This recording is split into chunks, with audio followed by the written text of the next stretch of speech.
Pemirsa, dalam upaya mendekatkan institusi Polri kepada masyarakat dan meningkatkan transparansi serta edukasi publik terhadap fungsi kesehatan Polri, Pusdokes Polri atau Pusat Kedokteran dan Kesehatan Kepolisian Republik Indonesia yang merupakan satuan kerja di bawah Mabes Polri memiliki peran strategis dalam mendukung tugas-tugas kepolisian melalui layanan kesehatan, forensik, dan kedokteran kepolisian.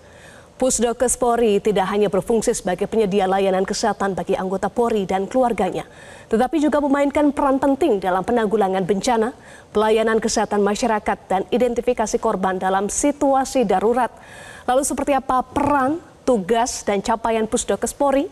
Kita akan membahasnya bersama dengan narasumber yang sudah hadir di studio Metro TV, Kapusdokes Polri Irjen Pol Dr. Asep Hendra Diana dan Komisioner Kompolnas Ida Utari Purnamasasi.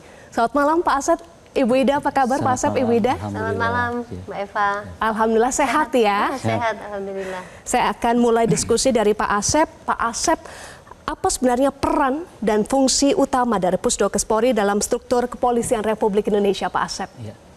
Pusdokes Polri merupakan satker di Mabes Polri. Ya.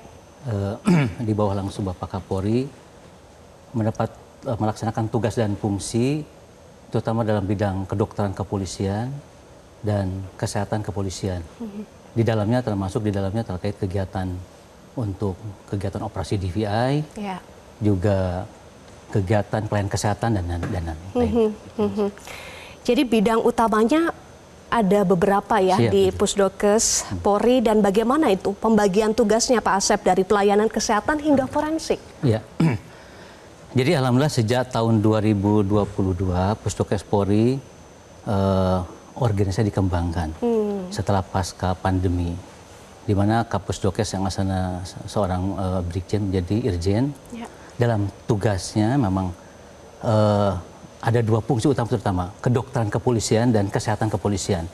Seperti dua sisi mata uang tidak bisa dipisahkan. Ya. Di mana kedokteran kepolisian mendukung kegiatan terutama scientific crime investigasi, peran fungsi kedokteran forensik, DVI, DNA, dan yang lainnya.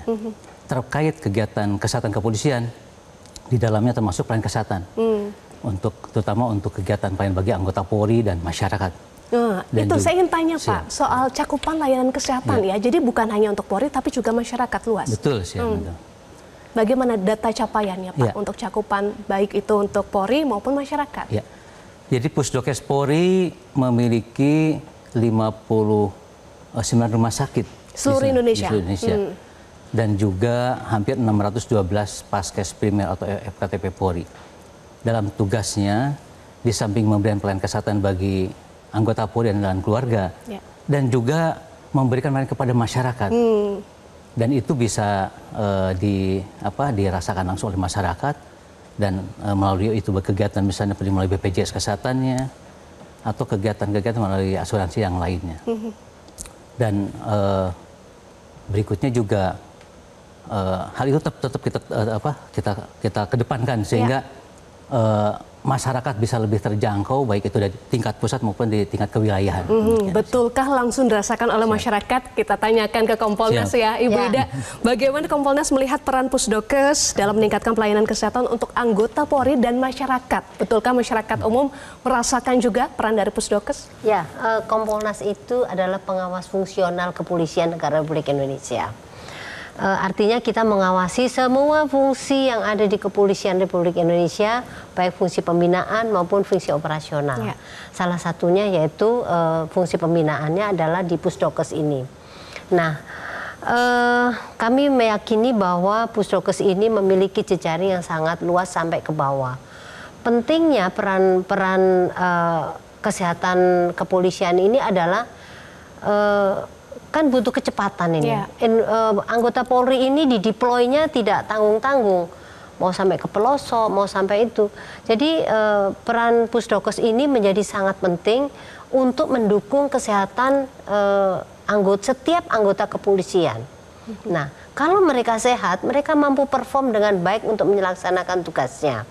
Nah, tidak hanya di situ, karena memang ini adalah fasilitas kesehatan yang juga dimiliki oleh yang bisa diakses oleh masyarakat, maka Pusdokes juga menyediakan itu bekerja sama dengan BPJS sehingga mampu memberikan layanan terbaik kepada masyarakat. Dan kami melihat itu, bahkan saya sudah sampai ke beberapa daerah, mereka sudah perform dengan baik. Memang tidak semua fasilitas kesehatan di Polri itu sama. Dan ini menjadi PR-nya Pak Kapusdokes ini untuk kemudian berusaha selalu berusaha meningkatkan fasilitas kesehatan yang dimilikinya. Ini menjadi PR-nya Pak Kapus, sehingga tidak usah terlalu jauh kalau kemudian harus dirujuk ke Jakarta, tetapi mereka bisa melakukannya pada kondisi-kondisi tertentu, bisa dilakukan di wilayah masing-masing itu. Dan saya apresiasi itu. Apresiasi bagaimana juga Pusdokes memastikan tadi performanya dan juga fasilitas kesehatannya Pak untuk seluruh wilayah bisa terjangkau ya, Ibu Ida. Betul. Bagaimana Pak Asep? Jadi memang agar lebih bisa terjangkau pelayanan kesehatan yang diberikan di masing-masing kewilayahan, apalagi dengan perintah Bapak Kapolri agar rumah sakit Bayangkara provinsi khususnya di Bidokes itu dinaikkan kelasnya dari sampai ke level tipe B nantinya, sehingga nanti ke depan pelayanan bagi anggota Polri, keluarga dan masyarakat bisa one stop service. Jadi mulai dari hulu ke hilir bisa dilaksanakan di rumah sakit yang ada di Bayangkara ini. One stop service. Tanggapannya, Bu Ida? Ya, tadi saya sampaikan ya, PR-nya Pak Kapus ini memang harus menyediakan, meningkatkan vaskesnya. Jadi begini, anggota itu Pak Kapus tugasnya adalah membuat mereka sehat. Itu mereka sehat sehingga perform dengan baik. Itu intinya di sana. Nah, kemudian mereka mendapatkan layanan itu sesuai dengan standar yang sudah ditetapkan oleh Pak Kapus tentunya, bagaimana melayani anggota sehingga anggota merasa nyaman seperti di rumahnya sendiri. Kemudian kalau toh dirujuk di tempat di mana dia berada, artinya tidak terlalu jauh, begitu. Jadi one stop service yang menjadi keinginan atau idealisme yang dilakukan oleh Pusdokes, kita sambut baik, ayo. Dan kami tugasnya akan mengawasi nih, ayo Pak Kapus, kapan nih dilaksanakan nih dengan baik, kan gitu. Baik, itu soal pelayanan ya, kesehatan. Nanti kita akan bahas soal forensik. Tetapi usai jeda ya, Bu Ida dan Pak Asep, pemirsa tetaplah bersama kami di Prime Time News.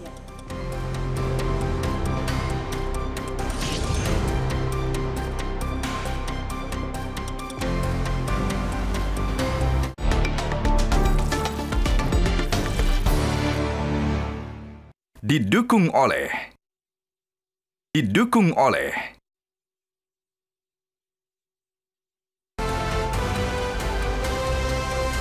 Pemirsa, terima kasih Anda masih bersama kami di Prime Time News. Masih bersama kami Pak Asep dan Ibu Ida. Saya ingin lanjutkan diskusi kita. Pak Asep, Pusdokes Polri juga dikenal berperan aktif dalam proses identifikasi korban bencana melalui DVI Polri.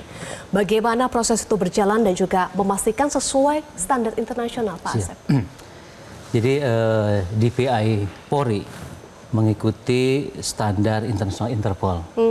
Jadi ada beberapa fase yang kita laksanakan, dari mulai fase olah TKP, berikutnya juga kegiatan fase postmortem, pemeriksaan pada korban yang meninggal, juga itu fase antemortem, yaitu kita mencari data-data pada saat korban ini masih hidup.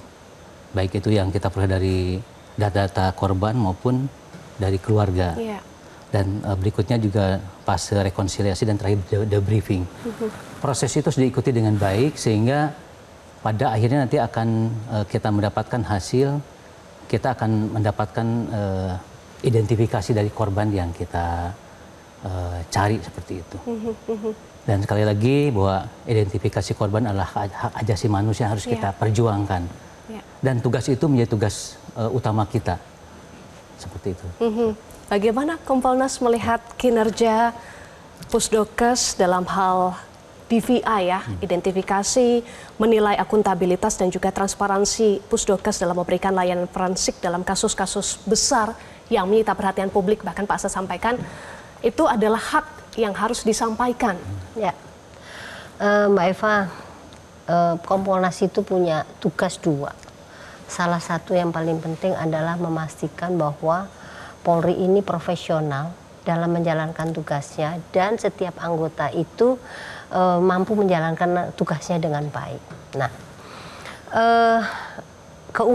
salah satu keunggulan yang dikedepankan oleh Pusdokes Polri itu adalah DVI ini. Karena memang lekat banget dengan bagaimana crime scene investigation itu. Nah, maupun berkenaan dengan kasus-kasus besar. Nah, kami melihat bahwa Pusdokes ini mampu menjalankannya dengan baik. Oleh karena itu, pada saat Kompolnas melakukan apresiasi, setiap tahun kan kami mempunyai yang namanya Kompolnas Award itu. Nah, kami kemudian men-sharekan kepada komisioner lainnya pada tahun lalu, dan ternyata bahwa kami ingin memberikan apresiasi kepada Pusdokes dengan DVI-nya yang mampu melakukan kegiatan mengungkap kasus-kasus besar secara transparan dan ternyata diakui internasional. Kita ambil contoh yang terakhir kemarin, kasus yang apa Dok, yang di Jawa Timur, yang runtuhnya yang di pondok pesantren itu yang Al-Ghazini itu adalah kasus besar. Dan Pusdokes mampu melakukan itu. Kalau setback ke belakang, kita juga sudah melakukan. Oleh karena itu tahun lalu Kompolnas Award diberikan kepada DVI Pusdokes Polri yang mampu melakukan itu dengan baik. Nah, itu salah satu apresiasi yang dilakukan oleh Kompolnas kepada Pusdokes. Bentuk apresiasi untuk DVI Polri, Pusdokes. Baik Pak Asep, dalam beberapa tahun terakhir Pusdokes terlibat dalam penanganan peristiwa besar seperti bencana alam, kecelakaan pesawat, hingga pandemi COVID-19. Dari peristiwa besar itu mana yang paling menguji ketahanan tim, Pak Asep? Siap. Masing-masing peristiwa itu memang tantangannya beda-beda. Tapi yang ujiannya cukup besar itu pada saat kita memasuki pandemi COVID-19. Bagaimana tenaga kesehatan kita harus mengikuti situasi kondisi yang memang sangat disaster gitu ya. IGD rumah sakit asal IGD biasa menjadi IGD disaster. Ketentuan regulasinya pun berubah. Ada ancaman bagi tenaga kesehatan kita. Dan tenaga kesehatan Dokes Polri menjadi garda terdepan pada saat pandemi COVID-19.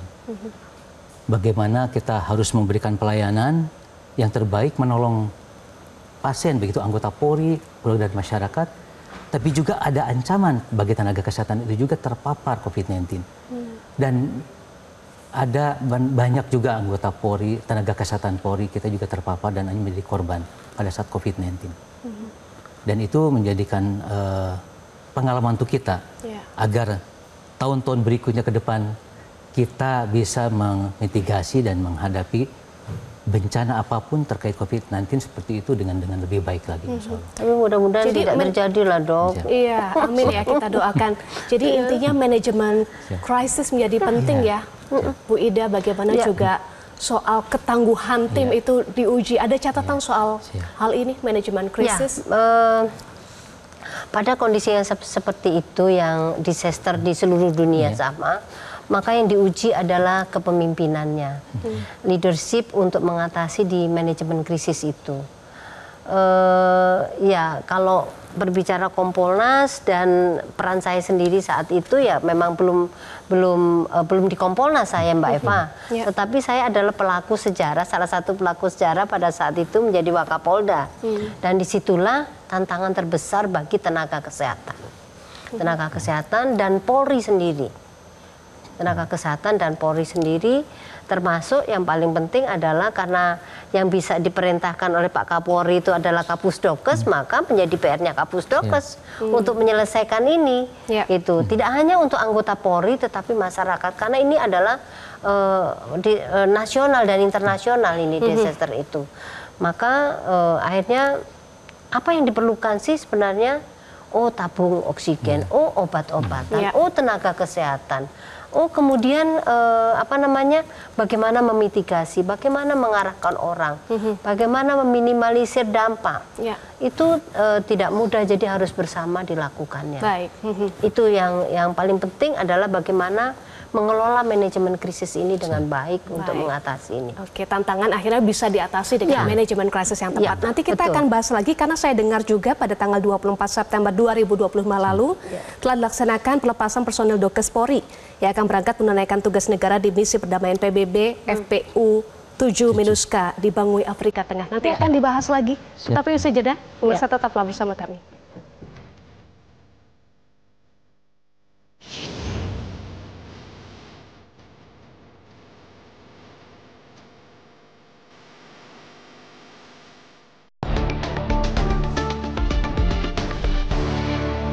Didukung oleh Terima kasih pemirsa, Anda masih bersama kami di Prime Time News. Kita lanjutkan Pak Asep, tadi pertanyaan saya sebelum jeda soal peran Pusdokes tidak hanya di dalam negeri, tetapi di luar negeri juga secara internasional memberangkatkan untuk menunaikan tugas negara di misi perdamaian PBB FPU 7 MINUSCA di Bangui, Afrika Tengah. Nah, bisa dijelaskan bagaimana prosesnya dan berapa anggota yang berangkat? Iya, Dokes Polri dalam berbagai kegiatan penugasan, salah satunya kegiatan penugasan dalam misi perdamaian PBB. Yang terakhir ini FPU ke-7 di MINUSCA di Bangui, Afrika Tengah. Kita telah mengirimkan 10 orang tenaga kesehatan. Ada dokter umum, ada perawat, ada juga dokter spesialis. Dan untuk sampai proses itu, tenaga kesehatan kita melalui proses yang panjang. Dari mulai cek kesehatannya, kompetensi medisnya, kemampuannya, berikutnya juga kemampuan fisiknya pun harus mampu, karena kan wilayah penugasan itu tidaklah sulit. Berikutnya juga aspek kemampuan bahasanya pun. Dan juga diperkenalkan dengan situasi, kondisi di mana tempat penugasan itu yang akan ditempati. Dan sekali lagi mengikuti juga pra penugasan, sehingga anggota kita betul-betul mengikuti standar PBB yang direkomendasikan. Dan jelas juga di samping harus menjaga kesehatan dan keamanan yang bersangkutan, juga tenaga kesehatan yang dikirimkan pun harus menjaga kesehatan tim yang dikeberangkatkan dan juga masyarakat sekitar yang didatangi di daerah di Bangui, Afrika Tengah itu. Dan tidak hanya tahun ini aja kan, sudah beberapa tahun yang lalu sudah mengirimkan. Sudah rutin ya? Sudah rutin, tiap tahun dikirimkan. Ya, sudah. Dan penugasan 1 tahun penuh. Itu. Itu. Apa maknanya menurut Kompolnas dengan keterlibatan di misi perdamaian? Begini, penugasan di misi perdamaian itu ada amanatnya. Yang paling tinggi di Undang-Undang Dasar 45 di preambulnya kita itu kan ikut dalam mengikut perdamaian dunia, salah satunya itu. Nah, di kepolisian ini juga diamanatkan melalui Hub Inter, kemudian Hub Inter itu melakukan misi meng-create bagaimana misi perdamaian dunia itu dilakukan. Nah, memang Kompolnas belum pernah berangkat ke sana untuk melihat situasi yang ada di sana. Tapi kami sudah memastikan bahwa semua yang dilakukan, proses untuk menjaring orang, proses untuk memberangkatan itu sudah dilakukan dengan baik. Nah, yang paling penting itu, sehingga apa? Profesionalisme dia itu untuk diberangkatkan sudah memenuhi standar. Standar internasional loh Mbak Eva. Karena kalau tidak memenuhi standar internasional mereka dikembaliin. Dikembaliin pasti itu. Bahkan kalau sudah sampai sana pun dikembaliin. Nah, misi itu sangat penting, bukan hanya untuk kepentingan Pusdokes sendiri, tapi kredibilitas negara kita ini. Bahwa Indonesia itu sudah menjadi bagian dari dunia untuk bahwa keamanan itu berarti milik semua orang di dunia ini. Jadi itu terima kasih Pak Kapus, kalau bisa tidak hanya jeda per tahun, tetapi kalau bisa memungkinkan setiap setahun kita bisa melakukannya. Dan ini yang terbanyak loh Mbak Eva, 10 tahun ini.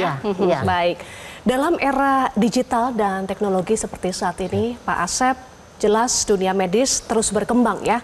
Inovasi apa yang sudah dilakukan dan apa yang akan dilakukan oleh Pusdokes? Ya. Jadi Pusdokes Polri juga melaksanakan perintah pimpinan Bapak Kapolri. Kita harus mengadop teknologi digital yang ada. Jadi kegiatan pelayanan yang diberikan oleh Dokes Polri, baik itu di pusat sampai ke wilayah, di Pusdokes maupun di Bidokes dilaksanakan juga memanfaatkan teknologi digital. Seperti misalnya pemeriksaan untuk rikes berkala. Ada rikesla atau misalnya untuk pemeriksaan kesehatan yang lain bagi personil Polri di Mabes. Ada kegiatan misalnya psikobar, juga ada e-rekamedik untuk pemeriksaan tertentu, apalagi dalam kegiatan pelayanan di rumah sakit. Tanpa e-rekamedik kita juga tidak bisa ini kan dengan bekerjasama dengan BPJS misalnya. Beberapa kegiatan yang lain termasuk juga untuk misalnya dukungan forensik odontologi sistem pun POS juga kita laksanakan, dan kita Pusdokes pun memiliki website Pusdokes Polri. Sehingga Pusdokes Polri bisa dirasakan langsung sampai ke wilayah terjauh sekalipun. Dan kita manfaatkan dan bisa dimanfaatkan oleh seluruh anggota Polri khususnya. Demikian. Tentu adaptasi dan inovasi menjadi penting ya, Bu Ida. Ya, begini. Di Peraturan Presiden nomor 21 tahun 2017 tentang Kompolnas, itu diamanatkan bahwa Kompolnas ini salah satu tugasnya adalah mengusulkan kepada Presiden arah bijak kepolisian negara Republik Indonesia. Nah, kami sudah melakukan itu tahun lalu. Kami juga sudah menyinggung mengenai Pusdokes ini, supaya dia bisa memberikan pelayanan yang terbaik, termasuk adalah bagaimana menjaga kesehatan mental anggota Polri ini. Nah, menjaga berkenaan dengan inovasi teknologi itu tidak bisa dinafikan, harus, karena memang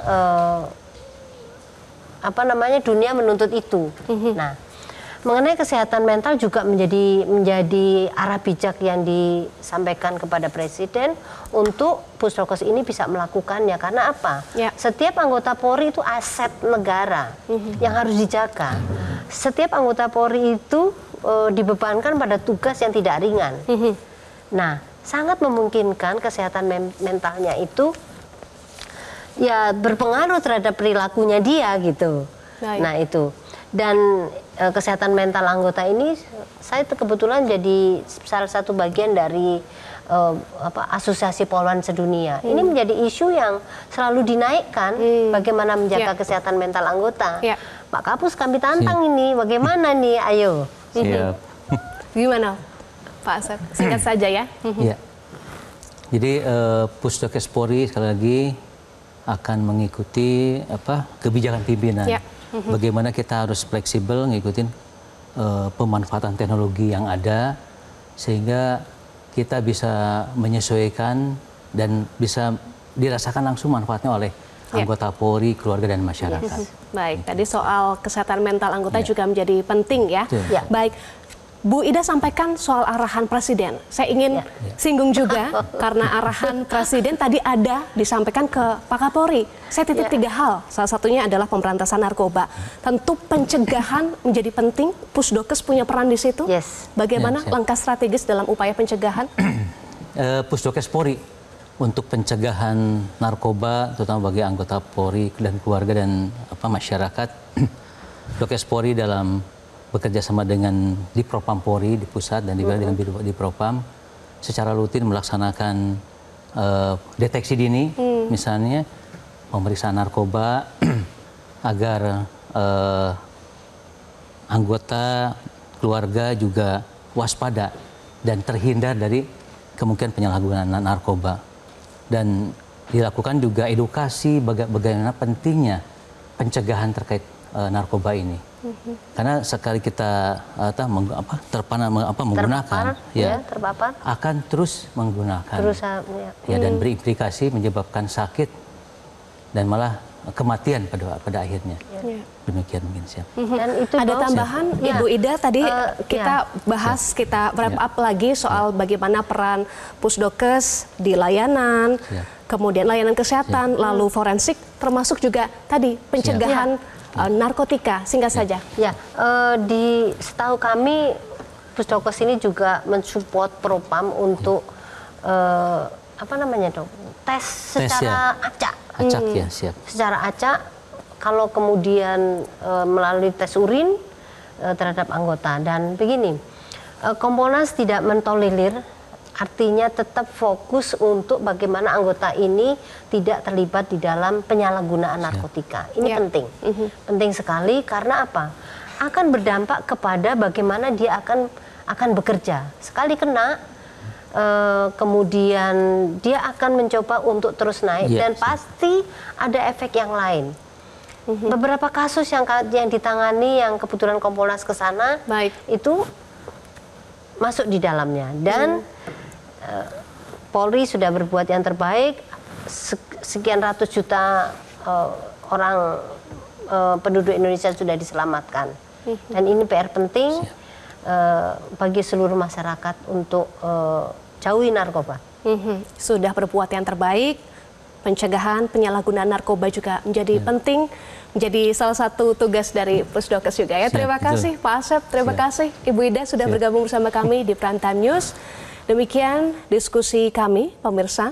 Atas nama rekan-rekan yang bertugas, mewakili rekan Iqbal Himawan, saya Eva Mondo pamit undur diri. Terima kasih pemirsa, selamat malam dan tetaplah bersama kami di Metro TV. Sampai jumpa. Jelajahi cara baru mendapatkan informasi. Download Metro TV Extend sekarang.